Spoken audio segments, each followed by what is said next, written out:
This week on Waxing the Porpoise, G-Baby and the usual suspect Steve dive back into the deep waters of the unexplained, unsolved, and unknown with the unresolved 2004 murder of Oakey Al Kite. Join us as we learn more about the case and the assailant only known by the alias Robert Cooper. Speculate if it's only a matter of time before he's caught via ever-advancing DNA and ancestry tracing techniques.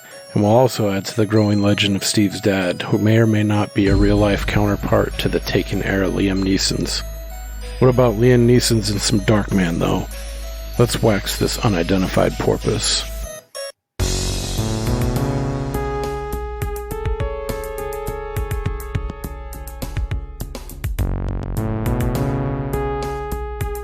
Chase, don't do that.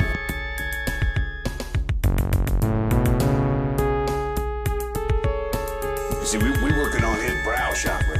We're just in back of the crown chakra.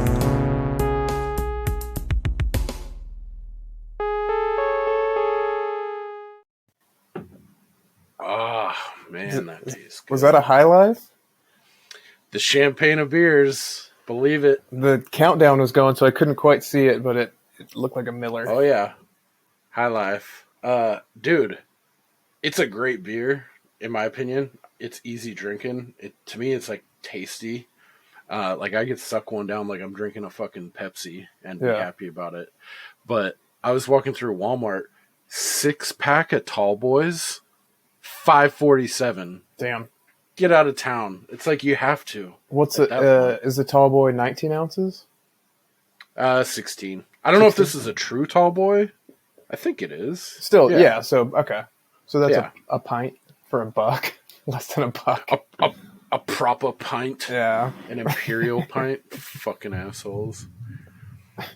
Yeah, maybe win a war and we'll consider it, Fuckos. Oh, dude, I just heard this comedian who was talking about they were in Las Vegas, and so him and his other comedian buddy went to a poker table like late at night, just blacked out drunk, and they were just playing poker, and these two British gals sit down, and his comedian buddy who's blacked out drunk is like, "Nice queen, fucking dead bitch."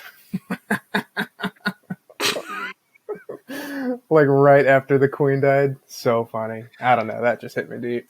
It's funny because it's so low, it's such a low effort, like drunk asshole, something they would say. Nice queen. It's like you can't be more creative than that. Like it's like his brain could formulate words like queen, bitch, dead, nice, but just like jumbled the order. I reckon you better suck these balls. Ugly Americans. Yeah, I don't care queen. Though. I don't feel two ways about it, but I know like it's just weird, like all the dirt that are on these fuckers, and then it's like this theater happens when they die, and it's like, oh, they were so good, and like it's like, dude, peel back the fucking layer like of the onion one bit, and like this isn't warranted. No, like all this outcry, and like she was a great woman, and all this shit. They're mascots. Sorry. They're pointless figureheads that have no real anything, Yeah. Anyway. Yeah, that's a huge tangent I'm really tempted to jump into, but I'm not going to. And the millions of British taxpayer dollars that went into covering up Prince Andrew's fucking creepness. Yeah. Millions. Yeah, that whole family is fucked. I think incest. Old Harry and Meghan Markle had the right idea. Get the fuck out of Dodge. Okay, so welcome. We're here. This is the Waxing the Porpoise podcast. We're on episode 30, Trenta now. This time we're fresh off of a shit ton of horror films that I think I may or may not have gone a little overboard on, celebrating for all of September and October. Maybe we won't go so hard next year if we're still doing this, but nonetheless, it's time to switch back a little bit, go to an unexplained, unresolved, mysterious, weird case. So tonight we're gathered to talk about Oakey Al Kite, who was murdered in 2004. So yeah, we're back on the unexplained train. And tonight you got myself, Jim, G Baby, G-Funk. and of course, as always, the usual suspect, Steve. How are you doing, friend? Hey, doing good. Got my cat here. I've been through there. Little Rock's a fine town. Is she gonna behave tonight, or Oh, she'll she probably was be pretty mouthy. Yeah. I was gonna say she had some lip on her last episode. You got some lip on you, midget. Yeah.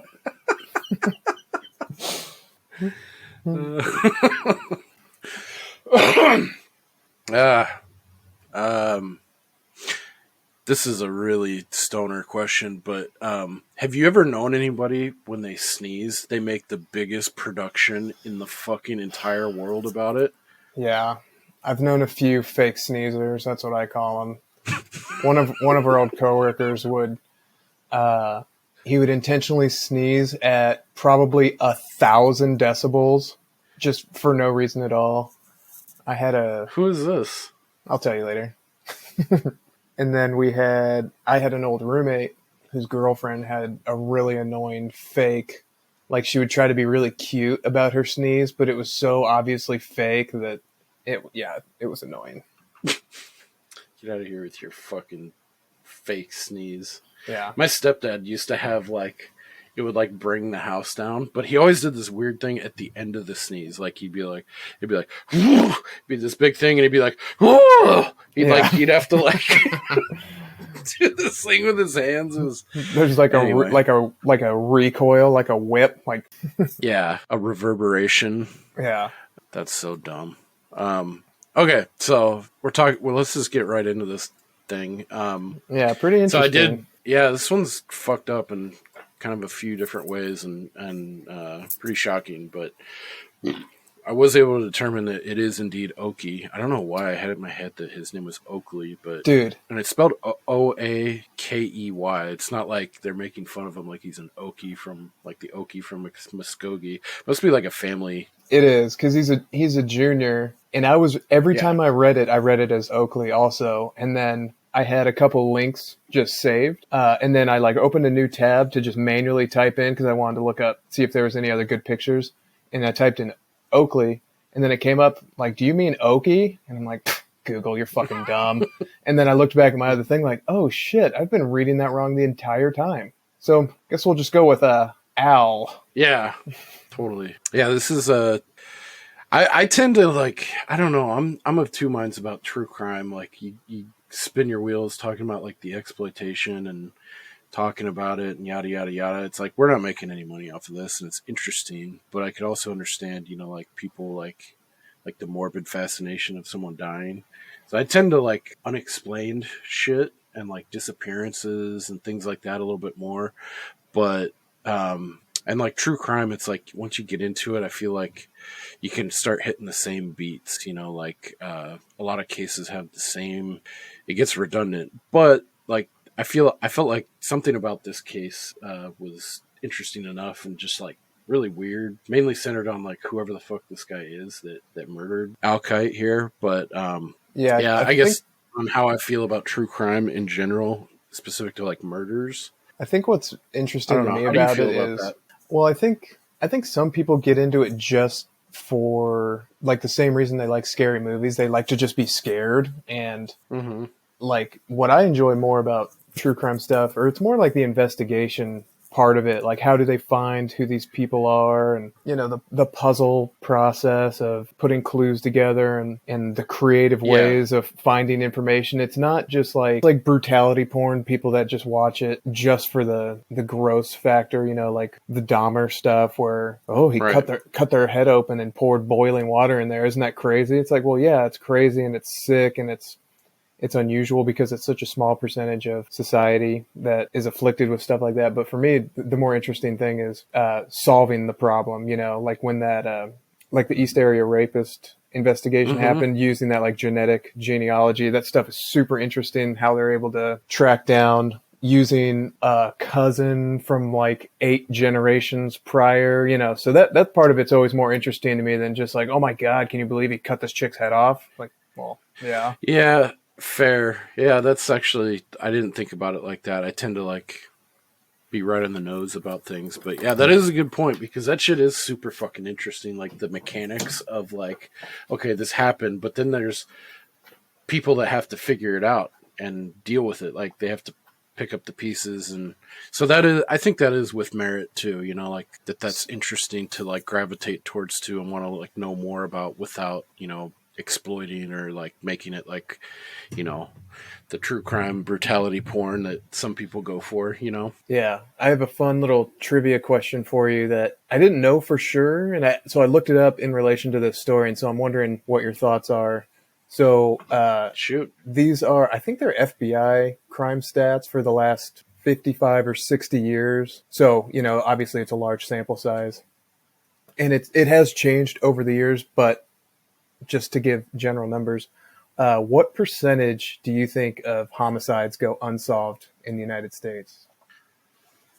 I would say I probably have a more informed opinion, because I feel like I heard something like 10 years ago and it was like stupid high, and I was like, oh man, I'm fucking naive, you know, like I think most people would be because surprised. that makes sense. Yeah, because I was like, it makes sense that it's so fucking high. Well, what do you think? I want. What do you think most people would guess? Like if you just pulled some random person off the street, like, do you think they would say 10% go unsolved, 5%, 20? Can I give an answer like less than? I would say like less than, like 20 or less than 20%. I would say people on the street. Yeah. And like my cheating answer, because I remember hearing it, I can't remember the exact percentage. Isn't it like something like above 70 or 80%? No. Or is it more than that? It's like 95. Oh, no. It's closer to like a third. So, well, they also consider. I'm talking on my ass again. No, I mean, your stat might be more accurate. So this information is aggregated over the last 60 years. Back then in the 60s, it was like 90% were cleared. And so they can. Oh, right. Because so like within the last 10 or 20 years, shit has improved so much that it's skewed that average over a 60-year period. No, it's the opposite, actually.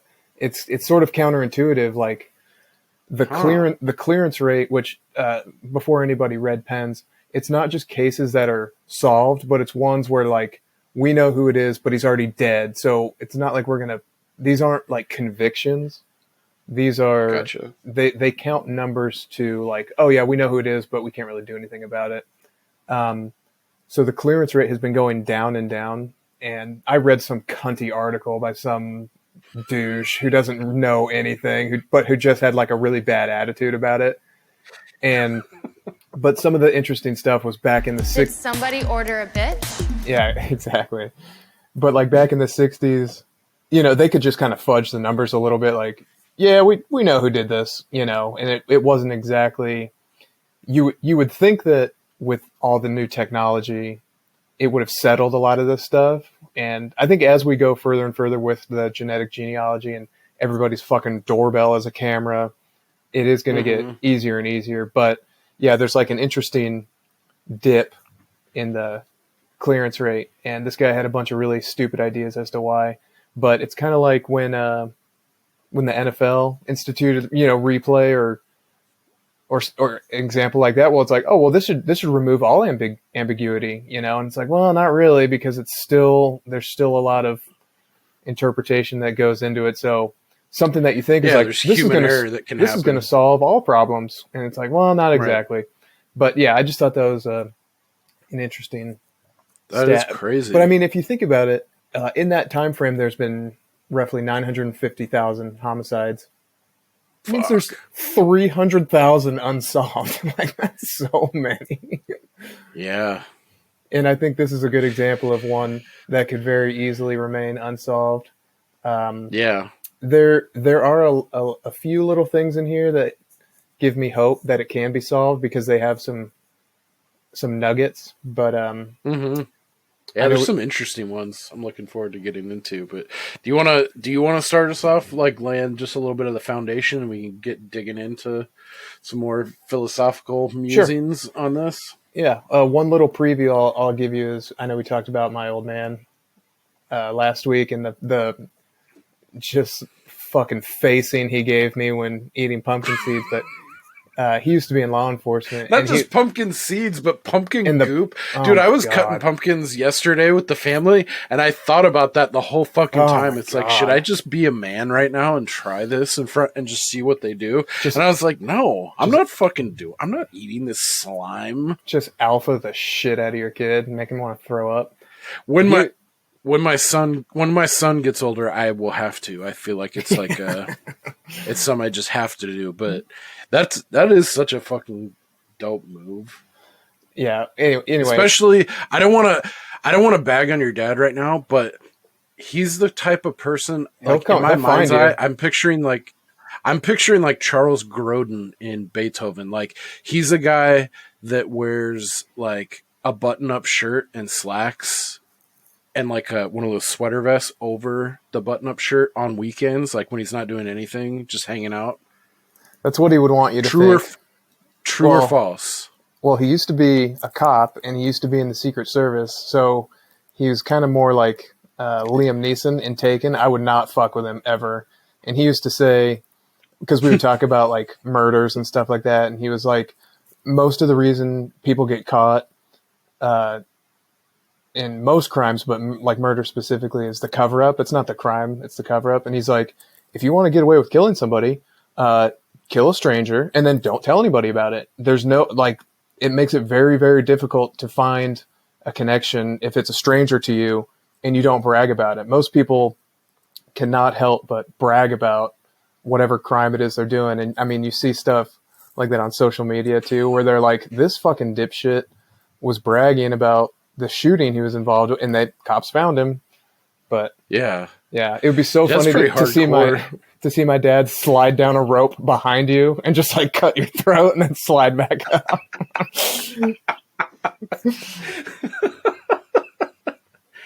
In slacks Yeah. and penny loafers. Yeah, that's pretty hardcore. And So- it's true though, because there's a couple cases I've heard of in the past where it's like they would have got off scot-free if they didn't just blab about it. Yeah. Not to say that's something people should strive for, but it's just like, it's so weird that you're taking all of this risk and you're doing all of this shit just to be like, just to pump your gums about it to someone. It's like, that seems so, anyway, sorry. The ego, dude, it'll get you. I guess, fuck. Anyway, so yeah, getting back to Oakey Al Kite Jr. There's a lot of information I found about his background that I don't really think we need to get into because I don't find it to be super relevant. As far as I'm concerned, Sure.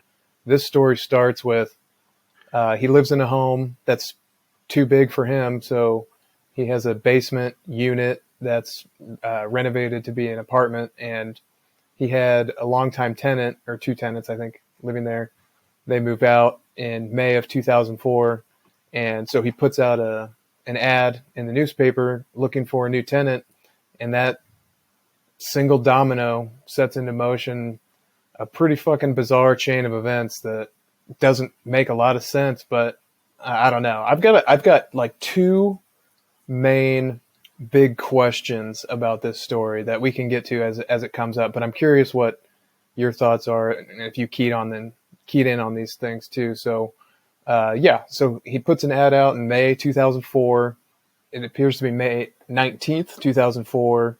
A gentleman under the name of Robert Cooper is one of a few interested parties in the room or unit. Sounds like he was more willing than the others, so he starts offering like a deposit, first month's rent, just trying to get it in quicker. And if you saw anything that contradicts what I'm saying, just feel free to jump in, because I feel like whenever we cover shit like this, there's always conflicting info, which I don't know, it hits the Asperger part of my brain where it's like, this shouldn't be very difficult to fact check. Yeah. But right. Yeah. So this Robert Cooper guy, his story is he just moved from the East Coast. He's got a job with Wells Fargo doing something. he's out here living with his sister temporarily and looking for a place. And one of the notable things is that he walks with a limp, kind of like a Kaiser Soze, right? Yeah, and he has a cane. Yes. And so Al has his girlfriend, Linda Angelopoulos. God, I knew I was going to fuck that up.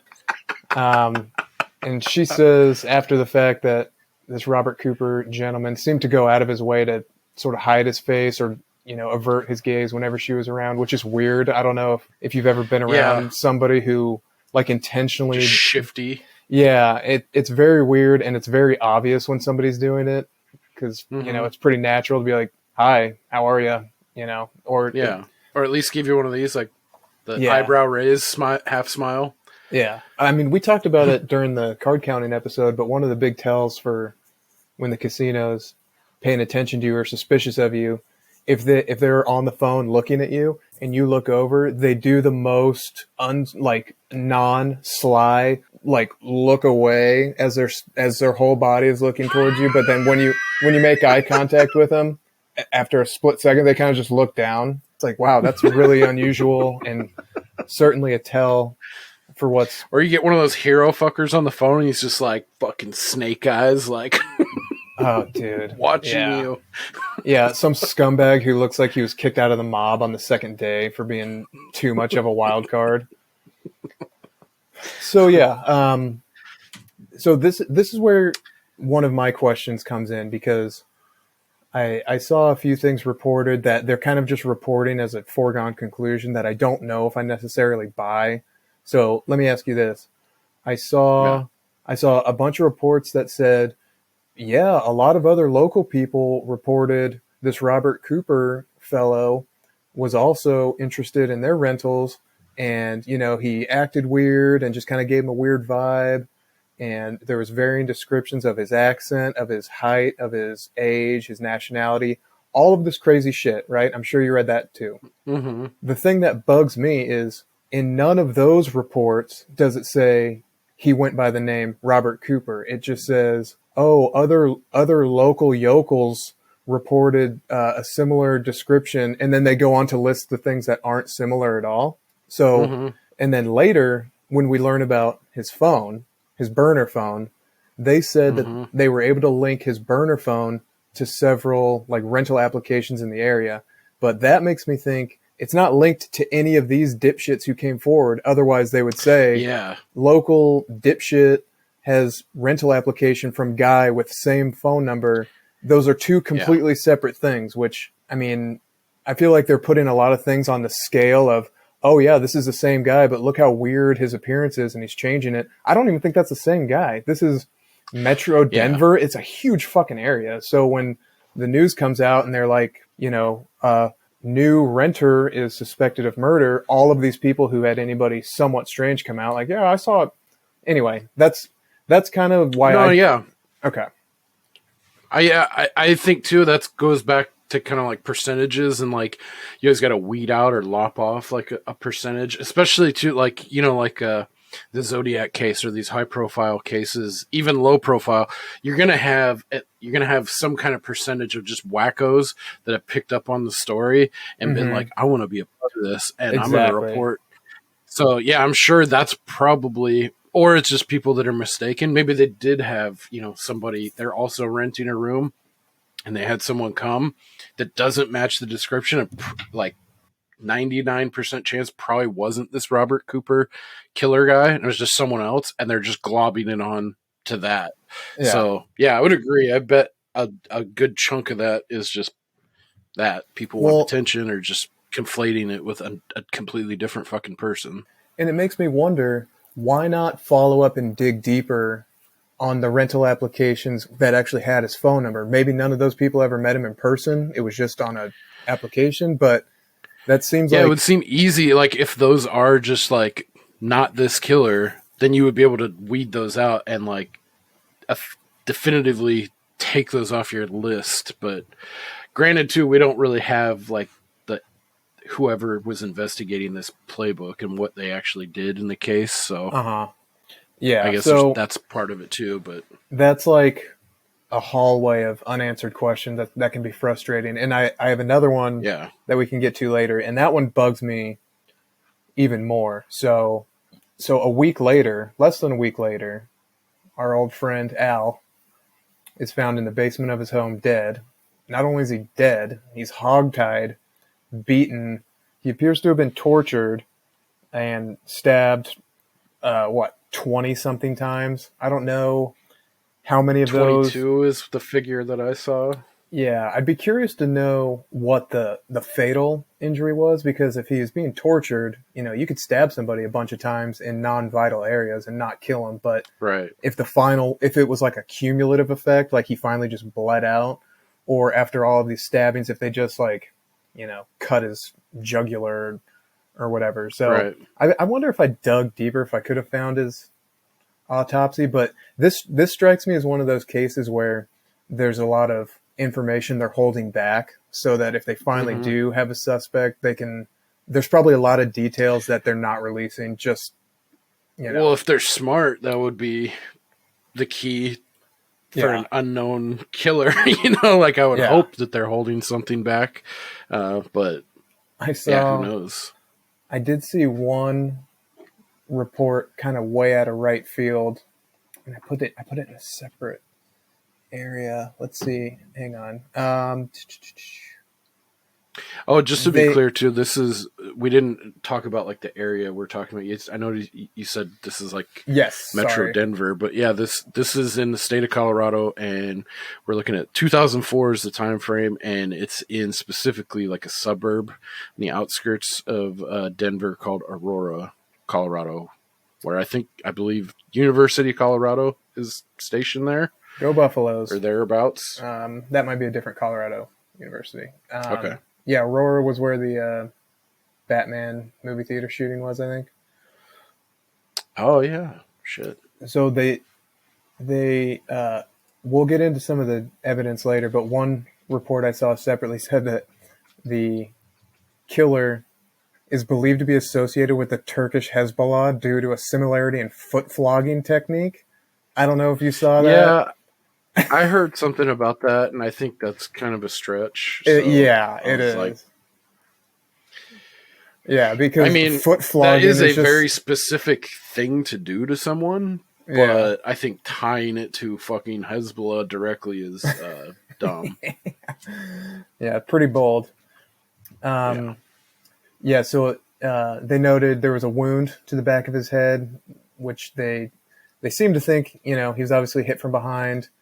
And based on the layout, they think that he was walking down the stairs when he gets bonked in the back of the head. And I don't know if they're basing that just on physical evidence, or there was also a report from his girlfriend or a friend of his that the new tenant had mentioned something about moving a recliner down there. So I think they might be inferring that he was helping him or coming down to look at something in the unit when he gets bonked. Right. If I'm skipping anything in the timeline, let me know. And no, I think you're good, and I think that is one initial piece that goes to this killer, this Robert, quote unquote Robert Cooper, that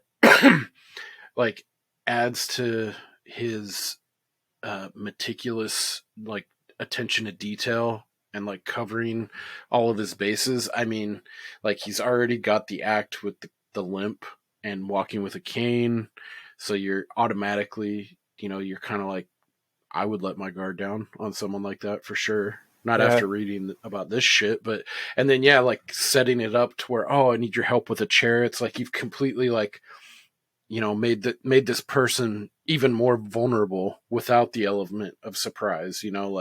Oh yeah, he's got a cane. I'll help you carry this thing downstairs. It's what better chance to strike, Yeah. I think Bundy did that. He would wear a fake cast on his arm, and I know it was sort of paid homage to in Silence of the Lambs when Buffalo Bill or Bob or whatever. Buffalo Bill, that's right. Yeah. So it's believed that the killer then decided to eat some food from the house, take a shower in the master bedroom, sleep in Al's bed, and even wear articles of his clothing.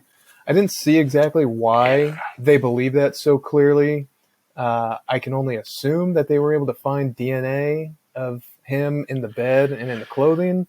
I don't know. Right. It does seem like kind of I think they might be inferring things where there might not be a lot of evidence to it, but regardless, the statement from the neighbor seemed to indicate that the killer left Sunday morning, which I believe is the next day.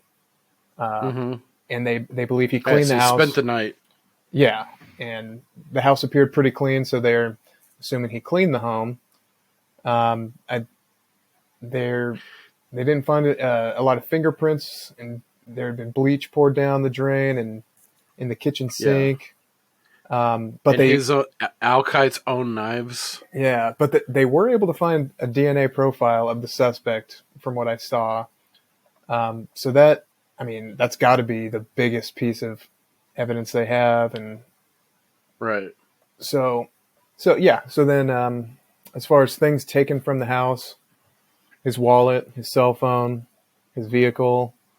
The cell phone is an interesting fact, which we can circle back to a little bit later. But yeah, so then the killer left with the vehicle and the ATM, goes to the ATM in a ski mask, driving the victim's truck, withdraws $1,000, comes back, drops the truck off like a block and a half or 2 blocks away from the house, comes back to the house, dumps the keys and I think the remainder of whatever stuff he had into the sink with bleach, and then just disappeared.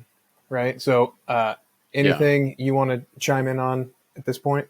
Just one observation I had, like they only had stills. They didn't have any video, but they captured like a handful of stills of him driving the victim Al Kite's truck to the ATM, pulling money out. And he clearly has a ski mask on.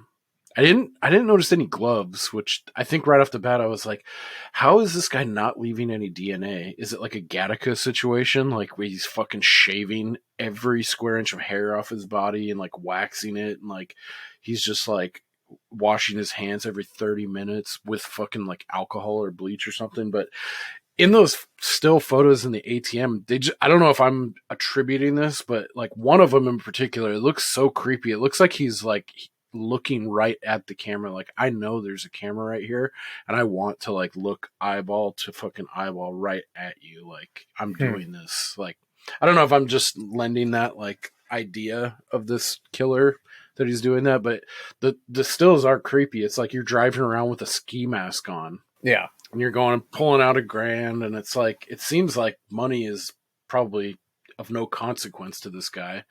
So I don't know if that was like a move to like just throw off the cops, or, you know, like just add some ambiguity to what he's doing. Well, I mean, I think you covered all the salient points of like what happened and where we're at.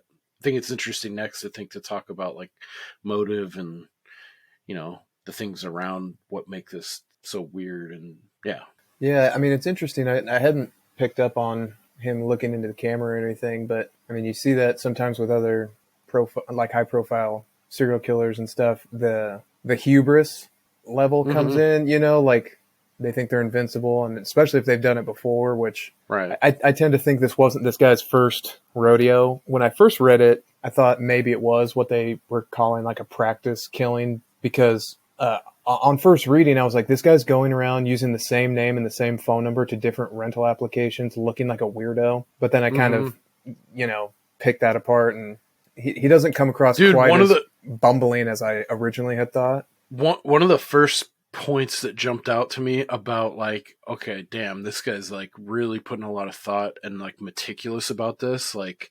the fact that, well, I mean, it's pretty pedestrian that he got a burner phone, but the fact that he went to this 7-Eleven, purchased a burner phone, and then somehow knew, I don't know if this is still the case, but I guess the CCTVs at 7-Eleven, or maybe just this is like an industry standard, they wipe their footage or their data every 30 days. So this fucker went and bought a burner phone and waited 30 days before he ever used it. And I was like, damn. I was like, that's pretty hardcore. Like right off Jump Street, you know, like.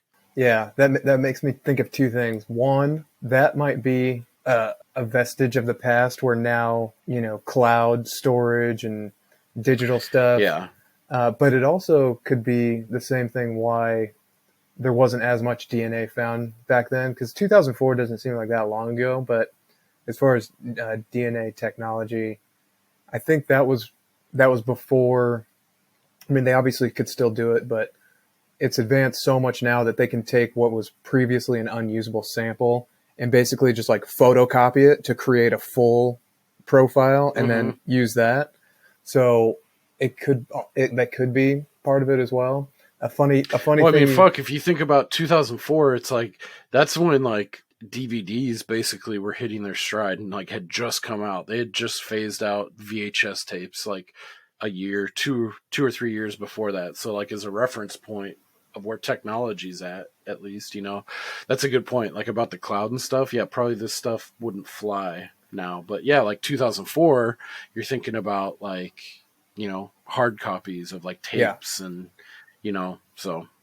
Yeah. And not to circle back around again to my dad being a psychopath, but after his career in law enforcement was ruined by him having kids, me and my brother, he like went to law school, became an attorney, and he was like working for an insurance company for a while. And we were always talking about like these true crime people who, you know, if you watch like Forensic Files or whatever, they'll go through the entire investigation and be like, oh, we found it. We put it all together.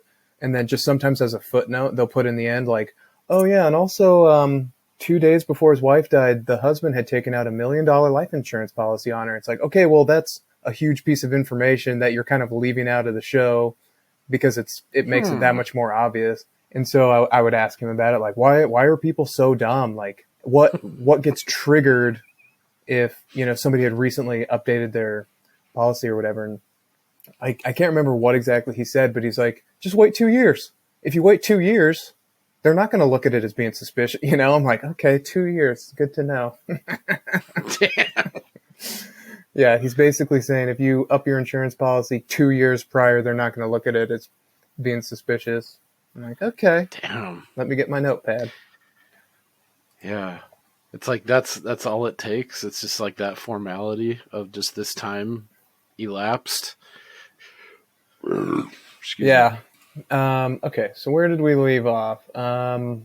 So investigators looking through his home, they look in his the garbage in his kitchen, and they find a discarded rental application with the name Robert Cooper. Great.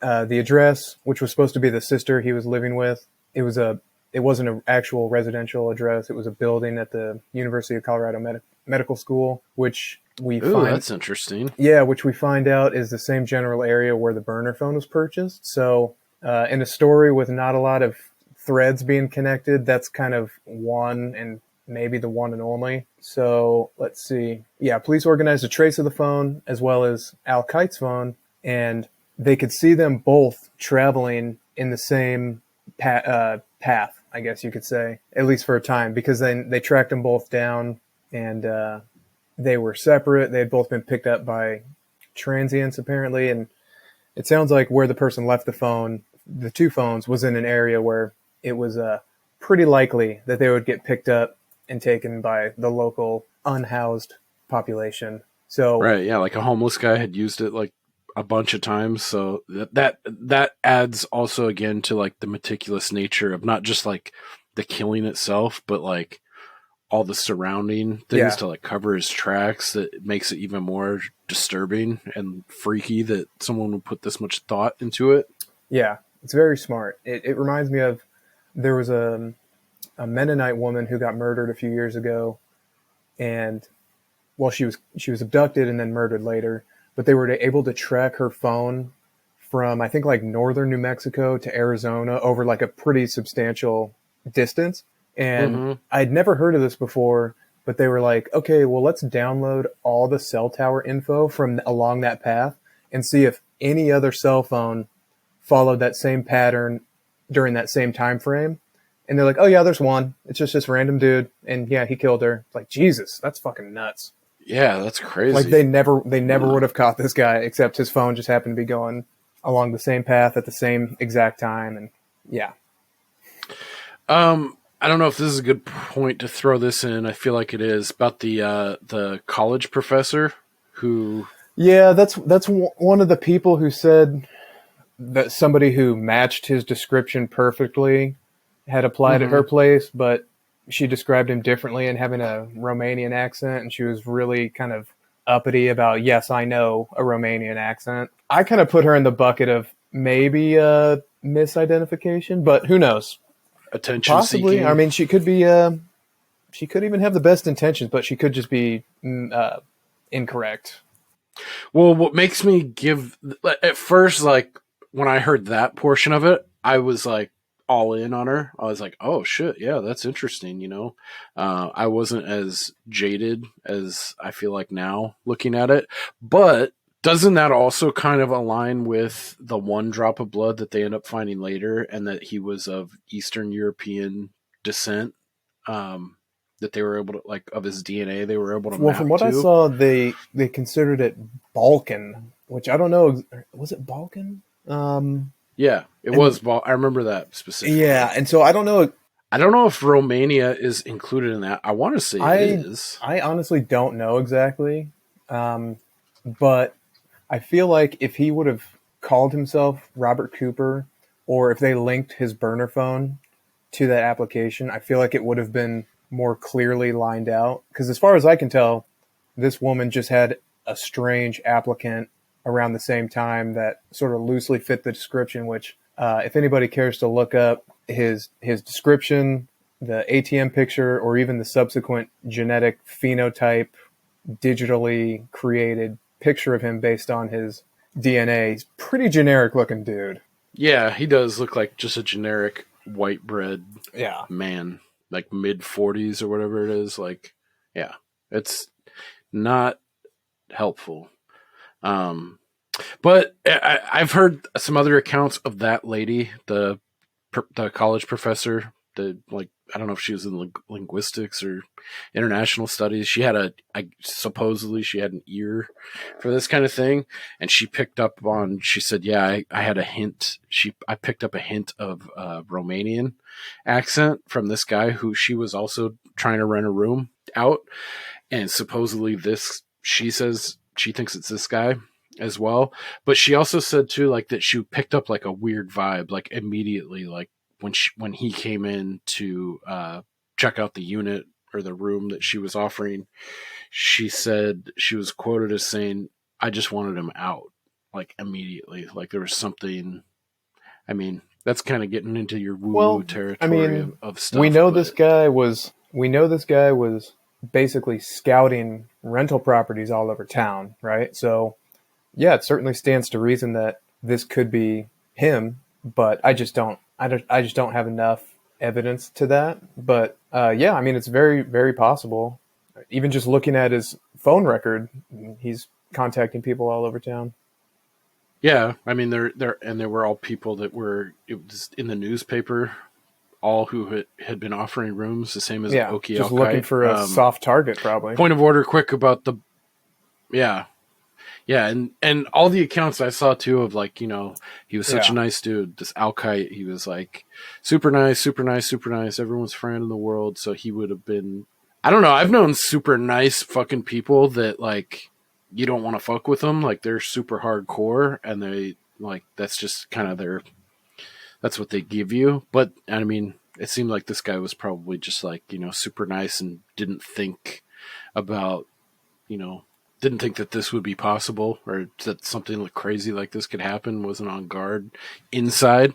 But a point of order too about the Balkans.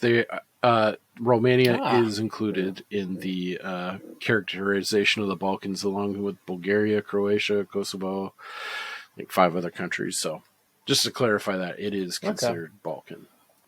So yeah, when I didn't know that right away, but now, like, when I heard it, like, oh, she picked up some Romanian, it's supposed to be Eastern European, I kind of just glommed that into there. So to me, it kind of, like, I don't know, justified, or it just gave it a little bit more credence. Well, and that could for be me. Another connection if she happened to be a professor at the University of Colorado Medical School. That could be like a third connection to that segment. And I know some of the, well, I read that some of the applications that he inquired about, or sorry, some of the listings he inquired about, I think were only listed in the in the school paper, not necessarily like the local newspaper. Yeah, I saw it was like a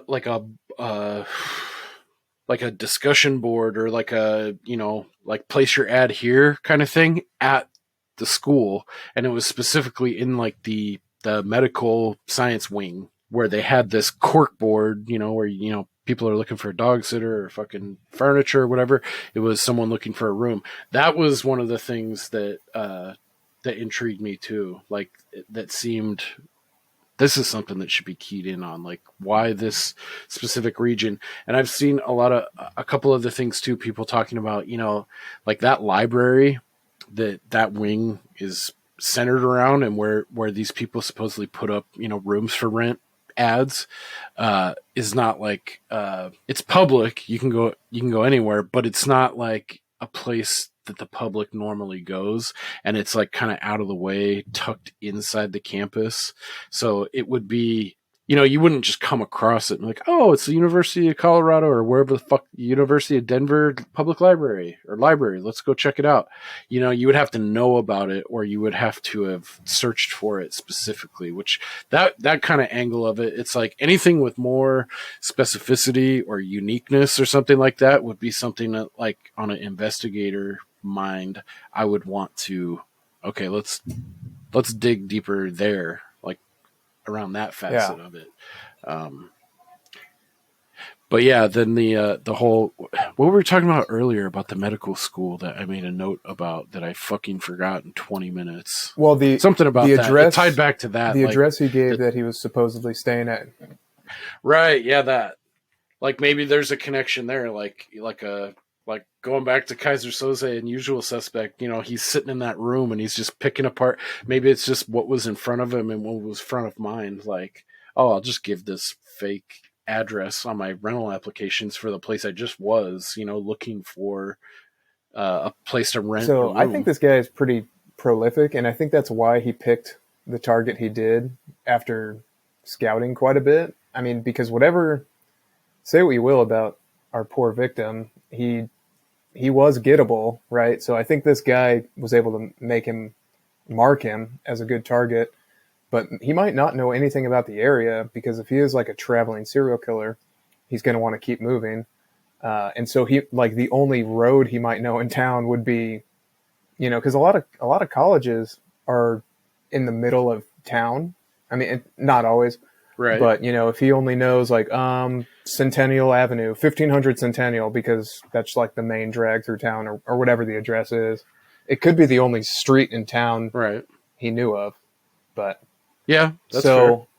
Now I want to move into the second weird piece of info that I think is sort of a foregone conclusion, unless you wanted to say anything else. Yeah.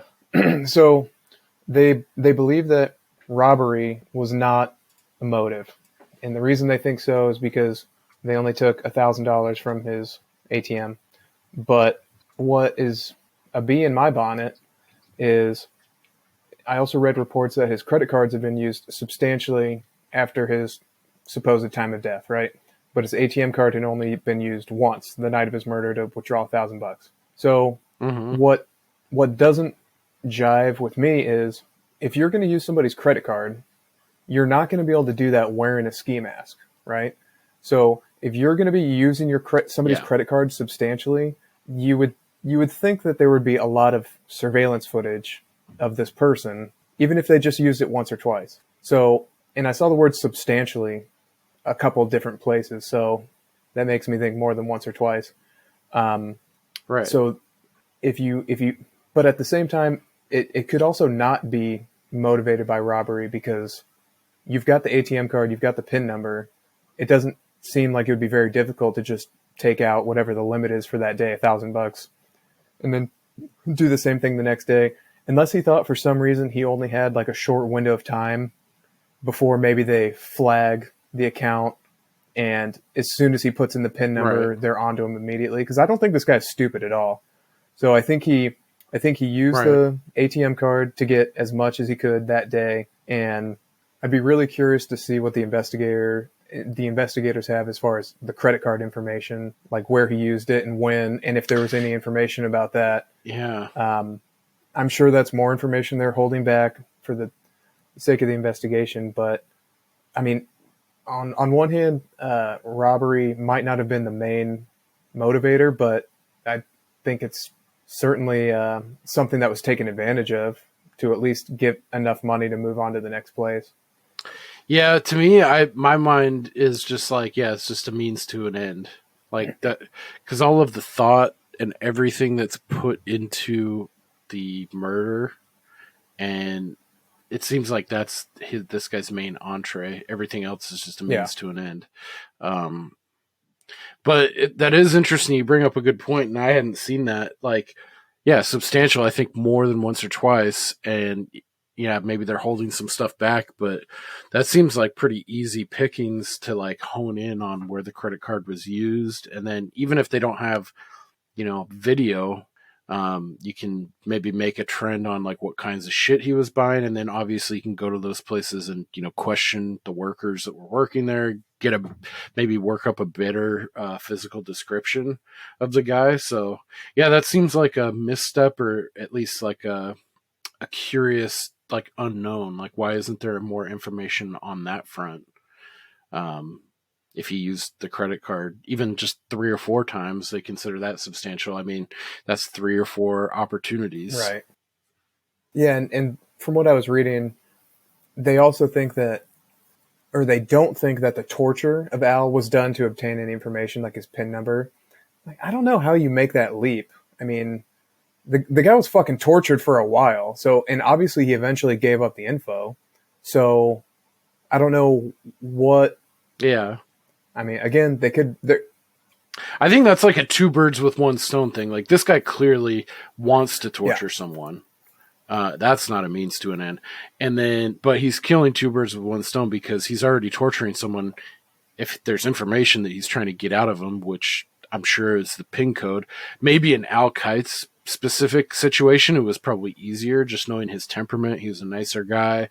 Maybe he thought he could get out of it real quick. I feel like this guy probably would have offered it within the first 5 minutes. Like, oh yeah, it's this, don't hurt me. Fucking take whatever you want. Get the fuck out. I won't say anything to anyone. But that also kind of brings me back to, maybe it's not the main goal to get the fucking PIN number, but he's definitely using, torturing someone. He's gonna exact some kind of information out of this person, I'm sure. Well, and that kind of brings me back to, because you have to, he would have had to figure out the fucking PIN code somehow. Yeah. Well, and that makes me wonder again what his actual cause of death was, because if they've got like 20 superficial stab wounds that look like torture, and to give him the PIN number, he gets it, goes to the ATM, realizes it works, and comes back and is like, okay, well, now it's time to dispatch you. So he cuts him and then one more ices time. him. Just they're seemingly small pieces of information that have like a huge effect on the big picture. Yeah. The getting, I guess, to the gory details of this case, like the foot flogging, and he like stabbed the dude in the eye I didn't see that. a bunch of times. Oh yeah, dude, he hogties this dude like crazy. So imagine he's Al Kite's face down, and he's got his legs are drawn up at the knee, and his arms are pulled back, and then all wrapped and tied together to his ankles.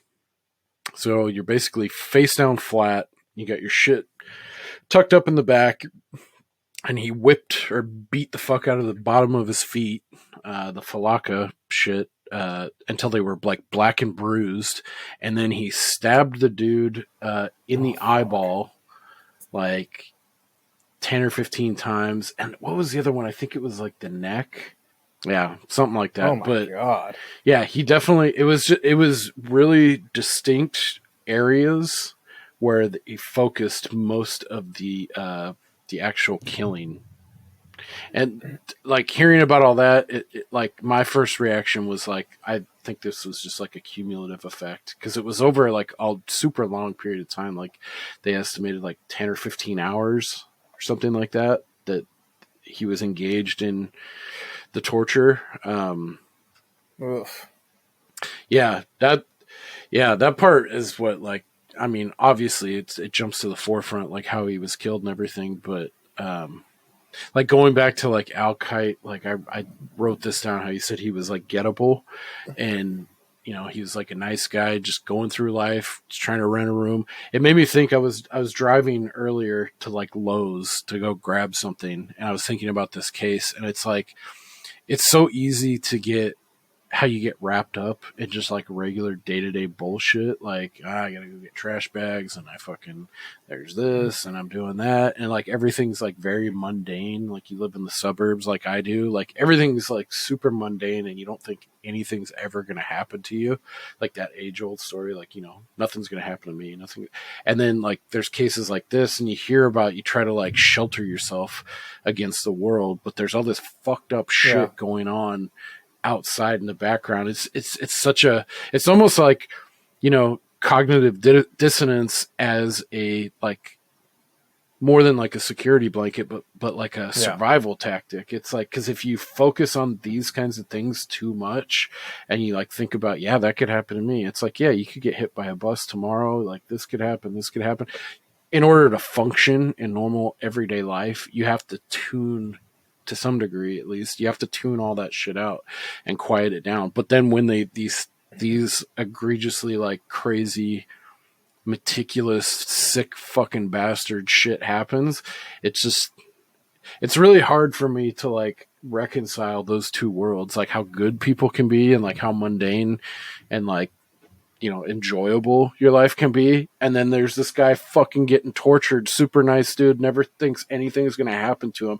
And all of a sudden you're face down getting your fucking feet whipped and you're stabbed and all this shit's happening. It's like, I don't know, man. I'm going off on a tangent, but like sometimes I think about that stuff and it's just like, I can't think about that too much, or else it starts like making me feel a certain way. It's impossible.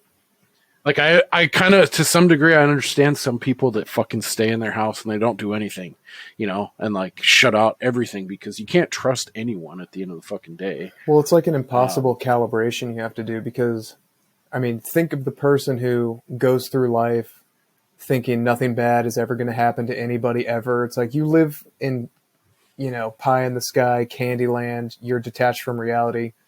But then on the other end of the spectrum, people who they think everybody's out to fuck them and everything bad could happen at any second of the day. It's like, that's not any healthier. So how do you find the, it's all about how do you balance, how do you find the happy medium? That's tough. Yeah. Instead of like maintaining a constant balance, it's like a seesaw. I mean, I can't even imagine, well, for two reasons. One, I hate kids, but I can't imagine having kids just with all the crazy shit that's going on in the world. Because I don't know if you saw you're familiar with the Delphi murders in your neck of the woods?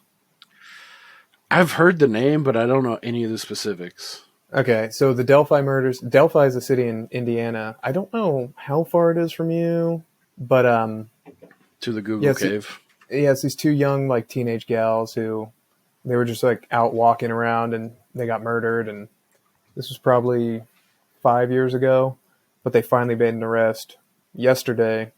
But I don't know if they arrested the person for murder or like maybe just lying to cops, or who knows. Yeah, but it's like suspected. Yeah. So, that's not too far from home for you. And where is that? Delphi. I don't know. God, that's just like a hamlet in Indiana. It looks like it's kind of in the middle of nowhere in Indiana, like north, slightly northwestern. Looks like the closest place is Kokomo and Indianapolis, but yeah, it's definitely in its own kind of area over there. Kokomo is a fine town. Yeah. It looks like it's about 2.5-ish hours away, but yeah, dude, I think about it sometimes, like now that, especially as my daughter is getting a little bit older, she just turned 6, and I'm just like, yeah, like, I'm thinking about more mundane things like when she gets her first boyfriend or like she Yeah. fucking moves away for college and these kinds of things. But yeah, like I was just looking at, I saw the new Unsolved Mysteries. Have you seen any of the new Unsolved Mysteries on Netflix? Well, I think they just came out with the third season of the Yeah. new one. Yep. We've seen the first two. Yeah, I think they dropped 3 episodes of the third season, and I think Okay. they may have dropped the rest of them either yesterday or they're doing it like Halloween, the day before Halloween, but there's like 6 more. But yeah, one of them was like a college kid who was murdered in like a college in Minnesota, I believe, like a religious school. And I was just, thinking about like, when she goes away to college, then she's like, exposed and open to the world, Yeah. like on her own, like naked and like, I'm sure a bunch of other different thoughts are going to flood through my head, but yeah, it's God. tough, man. Like to God think help. about like all these things. God help her first like 16-year-old boyfriend when she brings him home. Yeah, I'm kind of a fucking softie when it comes down to it. Like if the dude, I'll give him every chance in the world. This guy's got to be a real fuck up to really like get my wrath, because like I'm picturing it like bowing up, and I'm gonna be fucking tough, like in Bad Boys, like Will Smith and fucking Martin Lawrence. I'm gonna run that fucking game, just bad cop, bad cop. But I think it would just take like one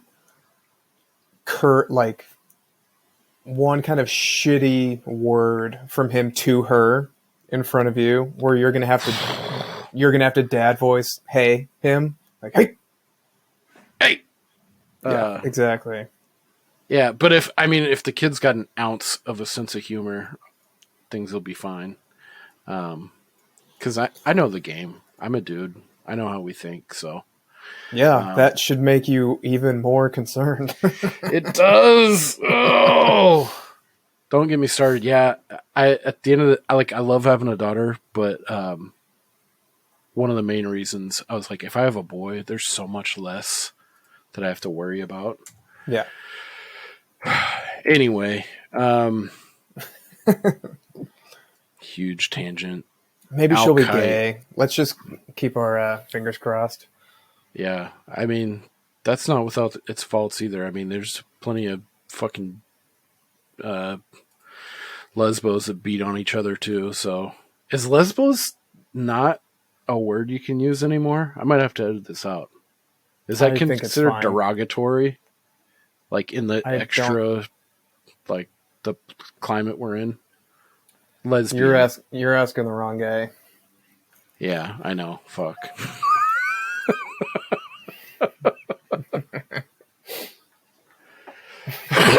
I want to hear it from your lips. Yeah, do I have that one? Maybe, is it possible? The last little note that I had here was they were able to discover fingerprints in a small amount of DNA, which they used later to create a digital image, blah, blah, blah. Maybe it's possible that the Turkish Hezbollah, which is, I assume, like an Islamic militant organization, maybe they misinterpreted his name as Al Kite, and so that's why they went after him instead of Al Kite Jr. Yeah, exactly. Yeah, I think that's kind of a stretch. When I was in that barbershop quartet in Skokie, Illinois, Al Kite. That's dumb. Rude. Yeah, I didn't see anything about the fingerprints. The only thing I saw was, like, I guess later on, or maybe not later on, maybe around the time of the investigation, they found a single solitary drop of blood. Where did they find that? Fuck, I don't know. I heard that on a YouTube clip, or saw it somewhere, something like that. But they like that the fact that they had. I guess they did there was a documentary a few years ago called The DNA of Murder. Also, by the way, did you see the linkage with the Golden State Killer and the Paul Holes investigator? No. It's funny you ask, because when I was looking up stuff about this, I saw that guy Paul Holes come up occasionally, and I remember thinking name. that guy looks like the guy who was involved in the. He later became known as the Golden State Killer, but I still think of him as the East Area Rapist. And so, is it the same guy? Yeah, exactly. Yeah, it's the same guy that was. Oh shit! Yeah, he did a lot of work on this case. Oh, then if that's the case, I don't think it's going to be long until they figure out who this guy is. Yeah, I've seen a lot of people. It's like DNA, like this day and age. Like, yeah, it's just a matter of time. Especially like how prolific this guy must be. I mean, you could make the argument that he's just like a phenom. Maybe this was a practice run, and then he's only gotten better from this point, or this is just an example of his ability to pull something like this off and get away with it, and he's fucking +5, +10 or more from now, like more murders successfully pulled off, unsolved. But yeah, I've seen a lot of people are just like, yeah, it's just a matter of time now. But if they have DNA, it's over. It's just a matter of time. Yeah. So in that DNA of murder episode or documentary, Paul Holes, who was covered the Golden State Killer investigations extensively, the killer had left a single drop of what was presumed to be his own blood at the crime scene. This blood contained a full DNA profile. It has been uploaded to CODIS with no matches found. However, Paul Holes also tested the ancestry of the DNA, which turned out to be mostly Southeastern European. That's where that stuff came from. Gotcha. And then, it ties in with one of that college professor saying she picked up a hint of a Romanian accent in the guy she was supposedly renting to. But I guess it looks like the lead detective, his name is Thomas Sobieski, is like playing ball with Paul Holes. And like, because I know like some investigations, they can be standoffish about that kind of thing. Yeah. Looks like he's like, embraced him. Who wouldn't after the role he played, in the Golden State Killer eons. But yeah, this was from a year or 2 years ago that they're starting the groundwork on trying to locate familial DNA matches with the DNA they have on file. So I guess maybe this DNA of murder was more recent.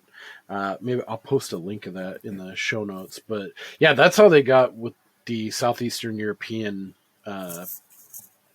ancestry. What is CODIS, by the way? It looks like an acronym, CODIS. Yeah. Do you know what that is?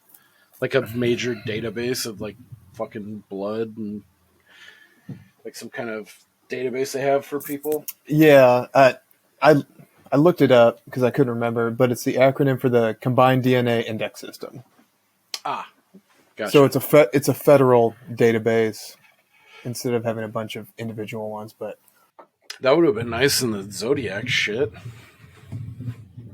Yeah, to have.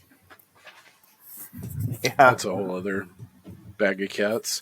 Yeah, that might be a later episode because they think they might know who he is now. Oh, really? Have you heard anything beyond that?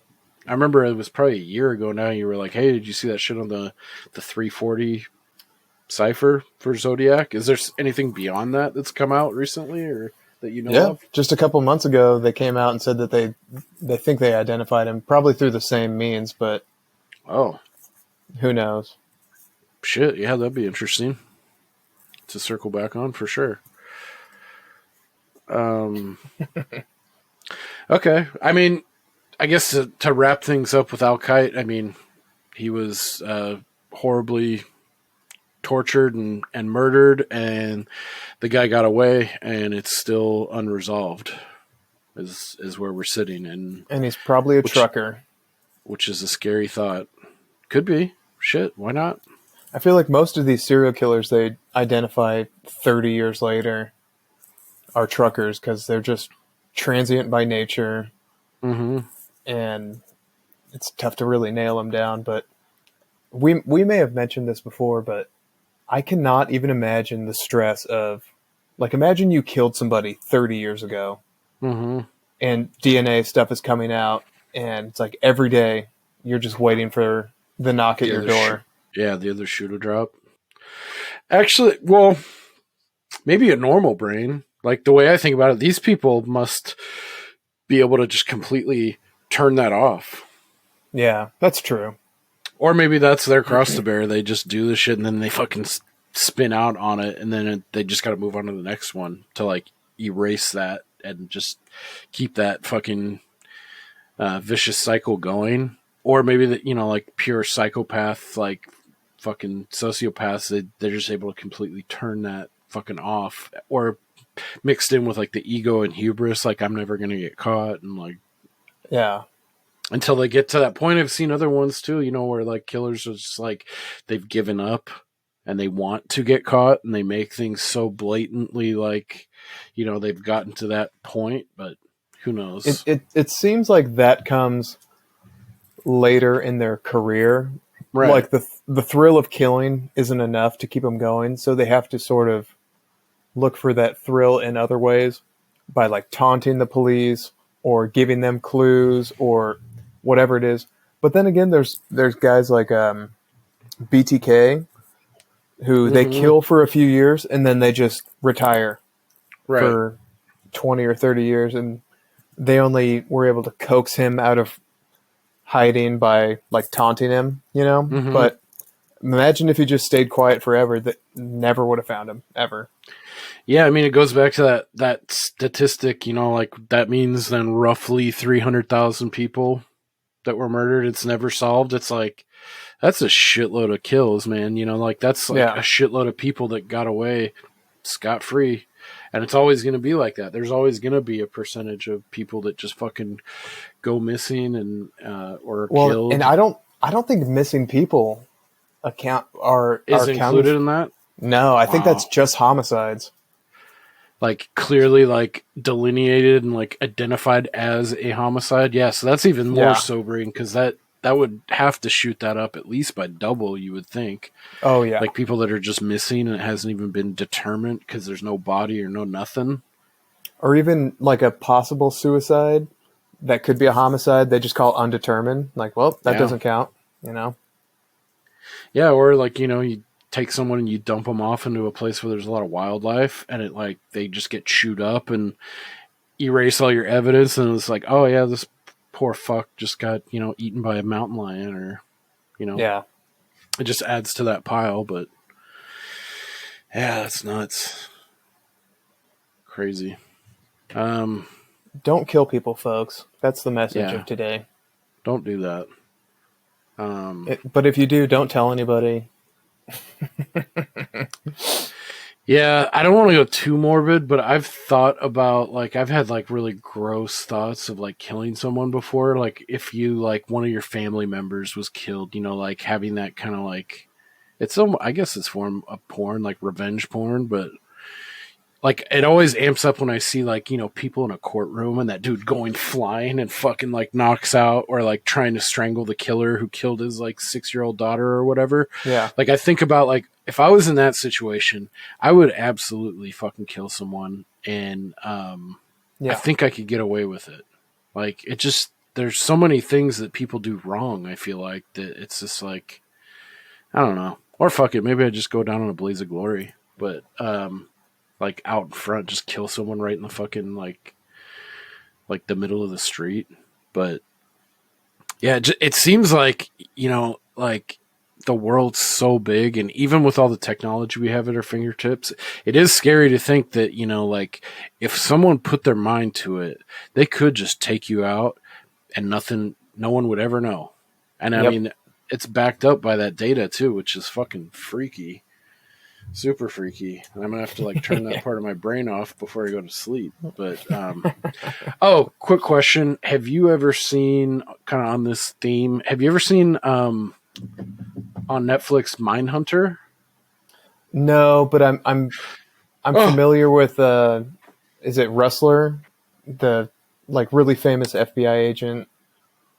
I think it's I can't remember the guy, but it is based. So it's like based on a true story. It's based on one dude, and they kind of like make a composite of him in the show, split across like two people. So the two main investigators in Mindhunters are like a composite of this one guy who was, I can't remember his name, but who was responsible for like, you know, I think he's like the godfather FBI of profiling. Right, yeah, bringing like the FBI out of the dark ages and actually let's look at these people and study instead of just, you know, lock them up, throw away the key.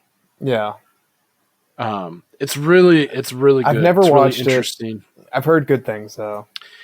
It is good. I don't know. I could go either way, but I feel like you would like it. I think you might have a problem with one of the main guys, but I would say stick with it. He grows on you. There's another guy who's real gruff and like he sounds like he just like eats gravel in the morning and smokes 20 cigarettes, like, and he's kind of like he's the counterbalance to this other investigator who's very like high-minded and like wants to bring change, and then he's kind of his balance. But I would say check it out. It's really good. I think it's really well done. It's by I don't think he's directed every episode, but he had his hands on it. He was like the showrunner, executive producer. Why am I blanking on his name? David Fincher, who did Seven, Gone Girl, Girl with the Dragon Tattoo, Fight Club.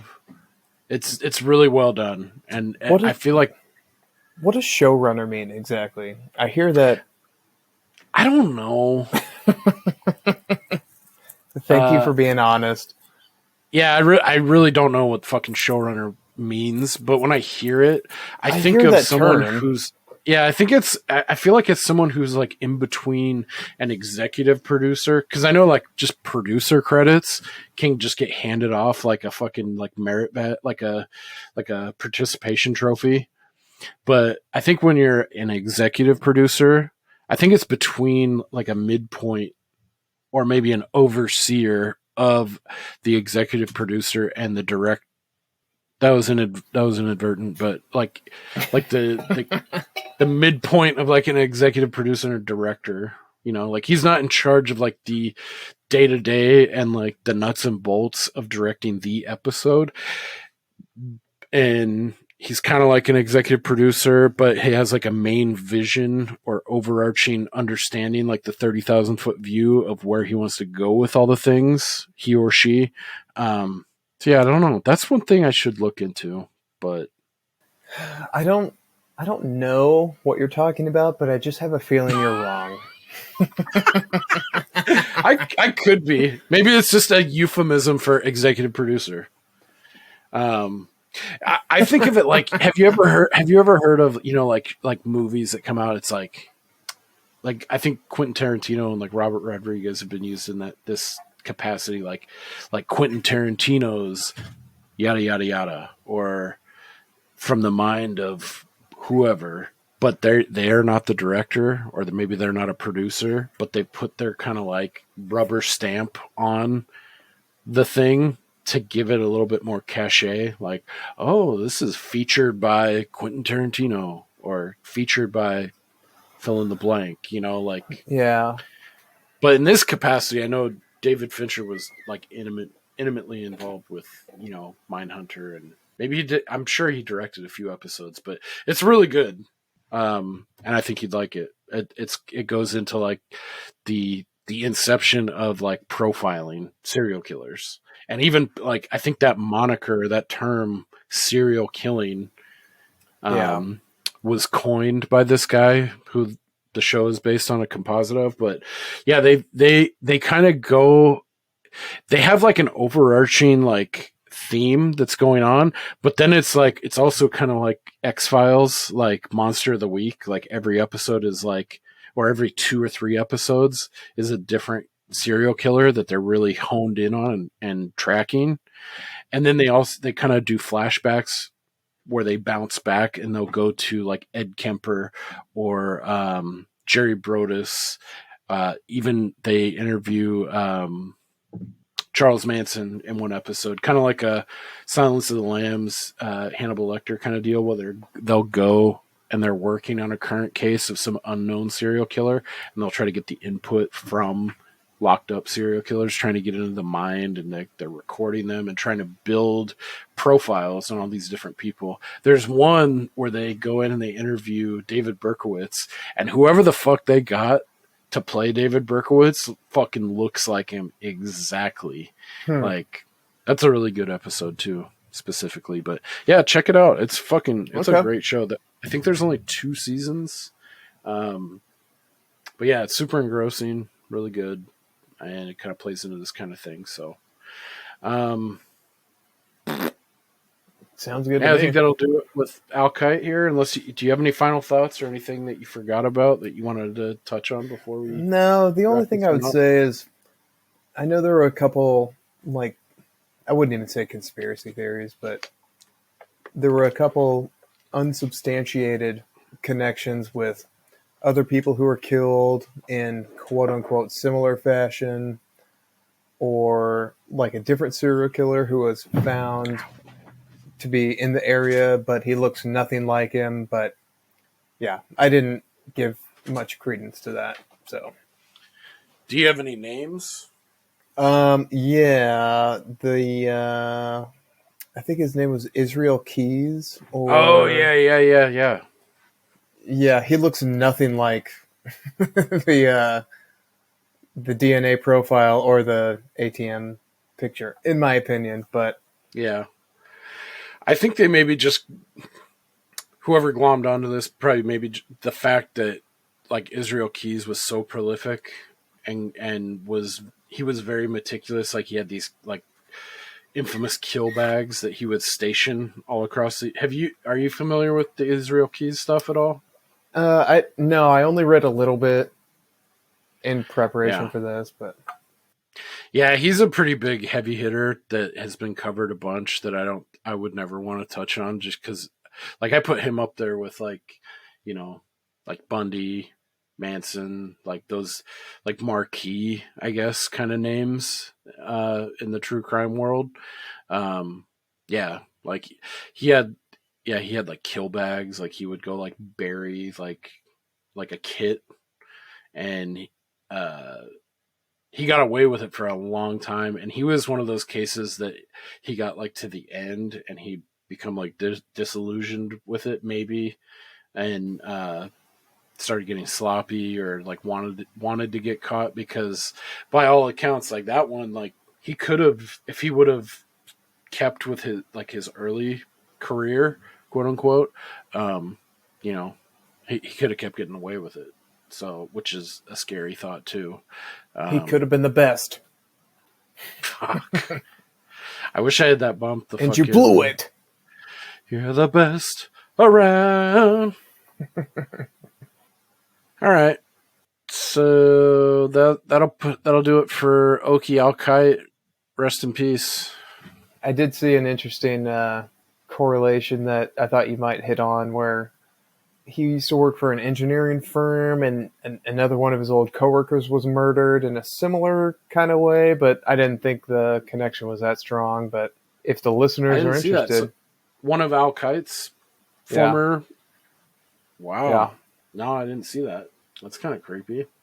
Oh, tease it for the listeners. Yeah, look into it. Check it out.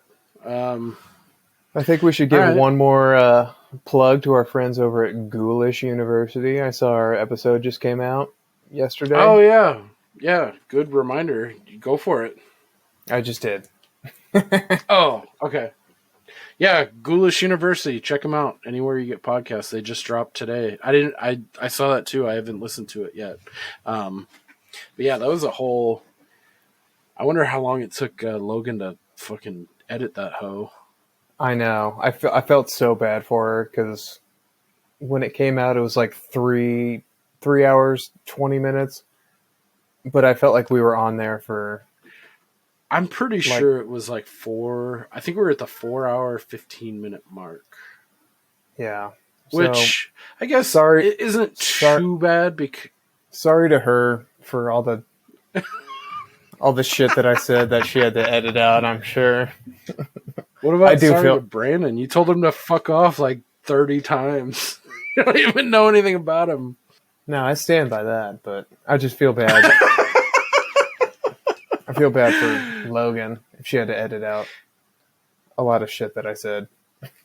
Yeah, I guess a little inside baseball. Like ours usually go between an hour and 15, and more recently, like trending more towards hour and a half, hour and 45. I probably put in like for like an hour and a half episode. I probably put in like 3 hours of editing, and I'm real like OCD. Like I don't have to put that much time into it, but I do. But the one where we were on with Chris for Phantasm 2, I think it was, where we ran like deep into like almost 3 hours plus. That bitch took me like fucking a good 6 hours of editing. Oh shit! For a few different reasons, but yeah, I did like an hour here, 2 hours here, but it wasn't that bad. But yeah, I can only imagine fucking 4+ hours. Like, god damn. But Well, it was a great time, and it was a fun episode. I hope the editing wasn't all because of me, even though it was. I'm sure. No, I think we all were equal culprits in the tangents that we went off on. Plus, that was just like a long anthology with 5 people all giving their input on each segment. I think just by virtue of that, like, made it that long. But I mean, who gives a shit? It was their Halloween extravaganza on VHS too. So yeah, check them out. That just dropped today anywhere you get your podcasts. So thanks again for them having us on. Yeah, that was fun. Looking forward to next week. We're actually going to have another special guest. This time it is going to be Miles from. I know him from the Straight Chilling Slack community. Fans of that pot. Check out Straight Chilling, by the way, too. They just dropped a fucking 3-hour plus Halloween episode covering The Exorcist, The Exorcism of Emily Rose, and The Last Exorcism. It was Exorcist theme, if you didn't pick up on that. That was a really good one. I just finished listening to that the other day. But yeah, I know Miles from that community. We have got a lot of pals over there. That's how I know Ghoulish and A Cut Above who've had us on, and kind of got a little unofficial podcast network going there. But Miles will be joining us to discuss 1981's Possession, which is infamous. I only know it by name. Have you ever heard anything about Possession, the movie? What do you think? No. It has a reputation for being like really fucked up and like hard to watch and really intense and not like from what I gather, not from like a graphic aspect, but like a psychologically fucked up Bring it on. arena. So that, yeah, I figure like I was excited, one, because I don't know how squeamish I'm gonna get on something like this, and then I'm also, I mean, you're like a fucking stone cold like statue about stuff sometimes, so I was really curious to see how this one hits you too. So you and I will both be going in blind to this one, and Miles has seen it before. I'm excited because I'm a big Sam Neill fan, and this is an early role for Sam Neill where he's just fucking going for it.